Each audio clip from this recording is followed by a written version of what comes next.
அவர் வந்து தீனாமுனா கட்சியை சேர்ந்தவர். என்னன்னா அவர் தீனாமுனா கட்சியில் இருந்த கரை வெட்டி தான் கட்டணும். இதுவரை இருந்த அறநிலைத்துறை அமைச்சர்களையே எல்லாம் கரை வெட்டி கட்டின அமைச்சர் தான் பார்த்தோம். அவர் எங்களோட சேர்ந்து காவி கட்டி விட்டார். இது எனக்கு பெரிய வெற்றி. கரை வெட்டி கட்டியவரை காவி வெட்டி கட்ட வைத்தது முத்தமிழ் மகானார். நல்லா செஞ்சிருக்காரு. எல்லாரையும் வரவழைத்து சிறப்பு செஞ்சார். அதை விட இன்றைய தினம் இங்கே வந்தார்னா தருமை ஆதீனத்தில் தான் கலைஞர் நூற்றாண்டு விழா கொண்டாடி. தருமை ஆதீன மகாவித்வான் தண்டபாணி தேசியர் தான் கலைஞருக்கு ஆசிரியர். அவர் வந்த உடனே அவருக்கு டாக்டர் பட்டம் கொடுத்தாரு. அந்த டாக்டர் பட்டம் கொடுத்து வந்த உடனே நான் தருமை ஆதீனத்தில் தண்டபாணி தேசியர் சாமி நான் கட்டில சாமியாக இருந்தேன்.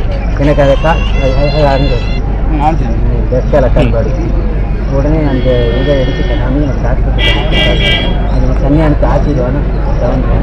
ஆக ஒரு ஆதீனம் ஒரு மகாவித்வான் அவர் தண்டபாணி தேசிகரை உருவாக்கிச்சு. அவர் தான் கலைஞர் உண்டாக்கிட்டாருன்னு இங்கே பல்லக்கு பற்றி கூட சொன்னாங்க. எங்கள் சன்னிதானம் நடக்கவும் செய்வார். பல்லக்கு ஒரு பொருட்டல்ல, அவருக்கு ஒரு சம்பிரதாயங்கள் தான் பல்லக்கில் ஏறுறாங்க. அதை நடக்கவும் செய்வார், பல்லக்கில் ஏறணும். அதை நம்முடைய அமைச்சர் புரிந்து கொள்வார்கள். இந்த கோயிலுக்கு கூட எனக்கு பேச வாய்ப்பு இல்லை. இந்த கோயில் கூட நிறைய புத்தகக்காரர்கள் இருக்கிறாங்க. நான் நேற்றே என்ன குத்தகைன்னு கேட்டால் குத்தகை தான் வரும். கோயில் குத்தகை ஆக நம்முடைய அமைச்சர் என்ன குத்தகை தராத விட ஒரு தொடக்கு என்ன அவர் என்ன செய்யணும், சாட்டையை எடுக்கணும். சாட்டையை வீசி குத்தகைதாரரை ஒரே அமைச்சு குத்தகை மாதிரி நிகழ்ச்சியெல்லாம் கொண்டாடுறதுன்னு செய்யணும்.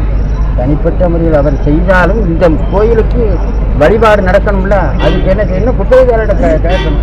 குத்தகைதாரர்கள் யாராக இருந்தாலும் சரி, எந்த கட்சிக்காரங்களாக இருந்தாலும் சரி, அமைச்சர் கம்பரத்தை சாட்டை எடுக்கணும்.